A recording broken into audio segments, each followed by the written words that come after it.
Is Canon about to announce a true competitor to the Sony FX3 and maybe even the FX30? Then there's the Canon EOS R6 Mark III.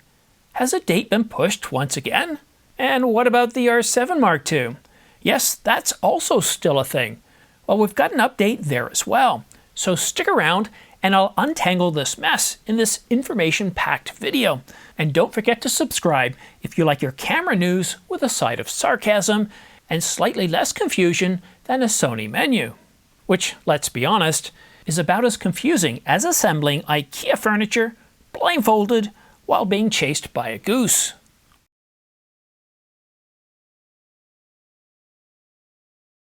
Let's go ahead and start with a Canon EOS R7 Mark II, a Canon that I'm eager to get as soon as it's available. Well, that is assuming that, based on what Canon Rumors has said in the past, it's going to get that baby R1 treatment. No, not baby as in baby back ribs, but baby treatment as in referring to how the 7D series were treated relative to the 5D or the 1D series back when the EF mount was a thing. But when will Canon announce it? We're at the end of May and oddly, the rumor mill is quieter than a DSLR in silent mode. We expect to see a new flagship APS-C camera in late August, along with some new lenses, perhaps even higher-end RFS lenses with constant aperture zooms that we've reported on in the past. Okay, so it's August now. I could speculate on all the reasons why it's being delayed, but I'll save that for coverage of the R6 Mark III. Up next.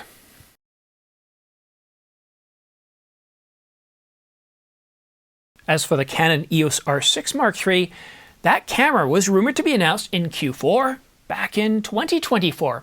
That date came and went, and then it was Q1. And then we were told it was going to come in late May. But it looks like that ship's been circling the harbor looking for a place to dock. We have been expecting the Canon EOS R6 Mark III for quite some time, but it hasn't hit the market as yet, and we don't have a solid date as to when it might. We thought that it might appear in late May, but we haven't heard anything in regards to that camera yet. So why the delay? Could it be as a result of issues with the Canon LP-E6P? Sorry, Ryan. The LP-E6P battery? A battery released alongside the Canon EOS R5 Mark II and the R1 back in July of 2024. We think that there is a problem with the LP-E6P battery and other hardware and software issues. It's always possible that a battery issue could delay a camera if that camera would be using the exact same battery technology. Canon, like most companies, doesn't have an infinite amount of resources, whether it's money, people, or even time. So it is highly likely that the issues that Canon's trying to fix with the R5 Mark II, some of them related to the battery issue, and it is a pretty big issue. It varies from customer to customer, and I've had many customers tell me that they would get some strange errors, which I'm going to talk about a little bit later on, while other customers are having different issues. So perhaps Canon prioritizing getting this fixed is taken away from the developers that are working on fixing issues related to the R6 Mark III so that they can get that camera out the door. In a way, the issues with the battery, the LP-E6P battery, kind of remind me of the character in Free Guy called Dude. The character looks powerful, but he's not exactly working as expected. But now it's time to dig a little bit deeper into some of those battery issues that Canon Rumors talked about but didn't cover, because there are quite a few of them, and based on what we're hearing, that a lot of people are frustrated with the R5 Mark II, it sounds like something that could be taking up the time of Canon developers, as well as other issues not related to the battery that could also be taking up their time. So let's go ahead and cover off, I guess, the top five issues, Ryan says. Let's cue the slide, Ryan. The change or charge battery message randomly comes up when using fully charged LP-E6P batteries. The issue appears to be random and not linked to battery health. And I spent a lot of time covering this issue. I had many users telling me about their experience with this message and what they did to solve the problem. Now, one particular gentleman, a professional photographer, well, he was out shooting in temperatures around 4 to 7 degrees Celsius, and that works out to be around 36 to 45 degrees Fahrenheit. Not super cold, but you know that kind of cold where it's damp and you feel it in your bones? Well, he sent his camera in for repair, and what Canon said is they found a fault between the communications from the PCB to the battery. And they didn't replace the battery, they replaced the PCB. But that isn't the only issue regarding batteries, and I can tell you from a source that it's definitely causing a lot of phones to ring on Canon's support center. And the next issue, a rapid battery drain issue. Some users complain that their LPE6P batteries are draining rather quickly. Now, as far as this issue and the previous issue, I haven't had any issues with the LPE6P or the LPE6NH batteries or the LPE6P batteries. Now on my camera, I generally operate with power saving mode. So there's 4 settings there. The first setting 20 seconds, 30 seconds, 1 minute, and 1 minute. And sometimes I play around with these to solve problems, which I've been doing lately for a firmware related issue. But in terms of power drain, I spend most of my time recording 4K 30 fine. And it doesn't appear to be draining, well, in a rapid fashion. I seem to get as much out of it as I expect based on the previous experience with the LPE6P NH battery.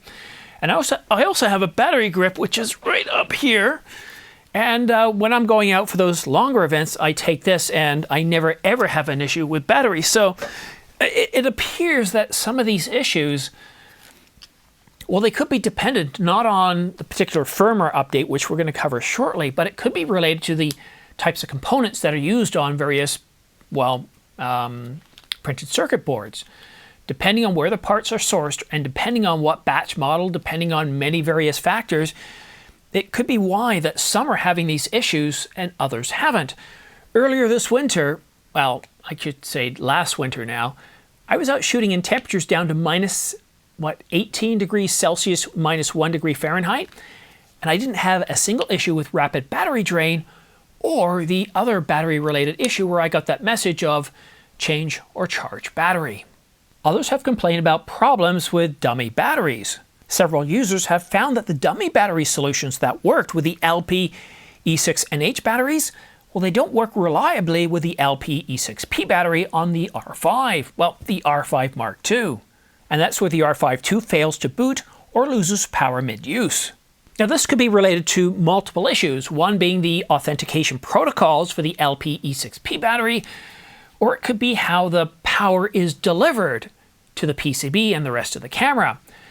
The R5, the Mark I, which came out in 2020, uses the LPE6NH battery. Sorry, I get these a little bit confused. There's so many different names of them. But anyhow, in this battery, on the R5 Mark I, we can record all the way up to 8K RAW, 30 frames per second, 4K fine, 30 frames per second. But if we put the same battery in the EOS R5 Mark II, those modes are gone. You're limited in what you could do video-wise by a significant margin. And a firmware update to expand upon the video modes that could be used on the R5 II, well, it didn't give us much. So maybe the way the power is delivered is different enough that it's causing problems. I'm not going to speculate into the engineering of how power delivery works because I don't want to get into capacitors, transistors, and resistors. Enough to said that it's definitely a problem that people are complaining about. And lastly, some firmware versions, particularly 1.0.3, appear to cause inconsistent power behavior, which can manifest as quicker drain or sudden shutdowns, again with the LPE6P battery. Now this problem likely overlaps with the Canon EOS R6 Mark III. If there are problems with the battery, or if Canon's not sure at this point if it's a problem with the battery or the camera, well, the R6 Mark III is most likely going to have the LPE6P battery, so that would be a reason why they'd want to wait on that camera. Now, the R7 Mark II, could they have the LPE6P battery? It's really hard to say. I was expecting the R10, which is more or less a spiritual successor to the 90D, to have an LPE6 battery in some variant, and it didn't. So there's that. So anyhow, the R6 Mark III, well, we're likely looking at August. And now for something completely different.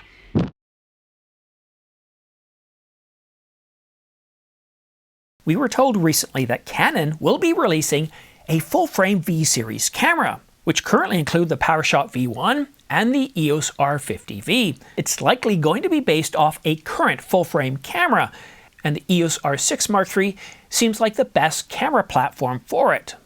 So instead of the long-awaited Canon EOS R7C, which we were told has been cancelled, it's now the R7V. Now what does V stand for? Well, most likely video as in video-centric, as opposed to C for cinema-centric, as we see with the Canon EOS R5C. So the big question is, why the change? Well, most likely it's related to marketing. Somebody on the table at the board meeting decided to give marketing a shot. Or maybe someone at Canon finally decided to watch Free Guy and realized that using C could lead to a cinema camera with a personality of dude. All muscle, no script, and yelling catchphrase while overheating. And this is really a big deal. I would say that this has to be the biggest news story in this video, and the biggest news story so far that we've heard in May. Let's put it into context. Nikon is about to announce the Nikon ZR, a full-frame, video-centric camera designed to go up against the very popular Sony FX3. So is Canon planning on doing the same thing? To release a, well, full-frame, I was going to say cinema, but video-centric version of the R6 Mark III designed to compete against Sony's FX3? That would be powerful, to stand shoulder to shoulder against the Sony FX3. And if Canon does accomplish this, releasing an R6V that stands shoulder to shoulder with the FX3, well, I hope they push just a little bit more, because Sony's rumored to be announcing very, very soon, the FX2, and that's supposed to be happening very, very soon. And the difference in terms of technology between the FX2 and the FX3, the rumors aren't really clear, but in terms of the rumored price, the FX2 is only separated from the FX3 by around $300. And by the way, Sony just refreshed the FX3 with a minor update. Now there's no indication in terms of the numbering of the camera, it's still the FX3. I don't believe I saw a Mark II on it. I'm wondering, what would be the difference between the FX2 and the FX3? But either way, whatever Canon does, if it's the R6V, I really do hope they're gunning for the FX3, because the FX3 has been a top-selling camera in a segment that they, well, created themselves, and that Nikon, Panasonic, and Canon have largely ignored for, well, years. And up until recently, Canon and Nikon and Panasonic didn't pay much attention to Sony's FX3 and its child, the FX30. But wait, there's more, and you're going to love this. If you thought that the Canon EOS R6V is, well, of interest to you, then you're going to want to pay attention to this next segment.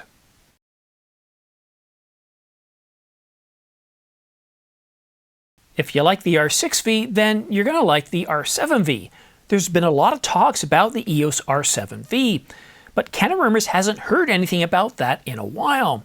And it's possible that a full-frame V camera is what was coming all along. It sounds like somebody's been copying Sony's FX lineup from the FX3 to the FX30 and maybe even the FX6. Kind of reminds me of one of those high school projects where everybody's copying the one smart kid that got everything done. Except for Canon, who woke up 5 minutes before the presentation and tried to fake everything together. Looking at this chart, we can easily see that the Canon EOS R5C puts up some pretty impressive numbers, but it's nearing its end of life with the R5 II taking over. Now in the next segment, we can see that the Canon EOS R6 Mark II does deliver very good full-frame 4K 60 10-bit 422 and gets Canon Log 3 as well as false colors. And that makes it a really solid alternative for people that are hybrid shooters, primarily photographers but need to get video in a pinch and deliver good solid video performance, or maybe even capture the odd corporate presentation, or maybe a meeting, or maybe even your child's high school play. But if you're a filmmaker, the Sony FX3 is purpose-built for you, offering 4K up to 120 frames per second, 10-bit internal, 16-bit raw output, and pro-level features like timecode and passive cooling, giving it an edge over serious video work. Canon's going to have to do a little bit more than slapping the V on the Canon EOS R6 Mark III and calling it a day if they want to catch up, stand shoulder to shoulder with the FX III and maybe even the FX II, or go a little bit further. They need to do more than, well, duding it. Canon's going to have to go full gym rat, write a real catchphrase, and stop crashing in the middle of a scene due to battery issues. And looking at the APS-C segment, the Canon EOS R7 offers very solid 4K 60 frames per second oversampled video from a 32.5 megapixel sensor with IBIS, but it lacks internal RAW, advanced video tools, and the kind of pro audio options you get with the Sony FX30, which was designed from the ground up for budding filmmakers. Not just photographers that dabble in video after watching a Peter McKinnon video.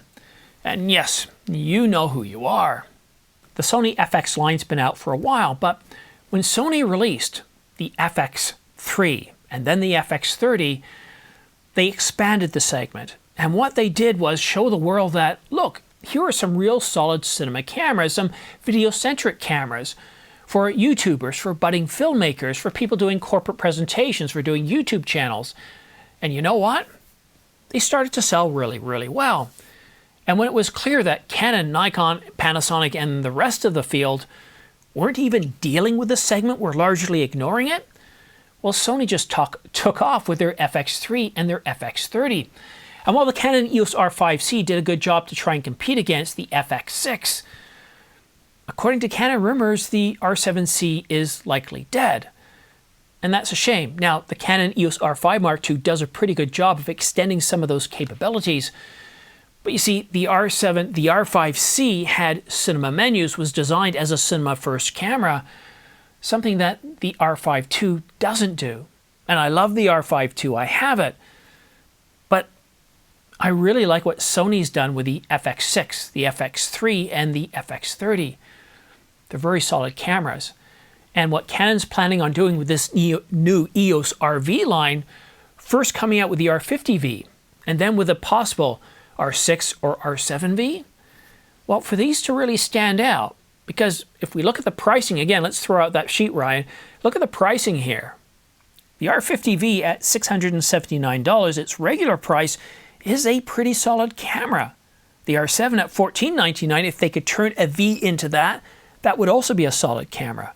But look at the R6. If the R6 III V, if the R6V also sold for around $2,000 to $2,500, well, it would do rather well.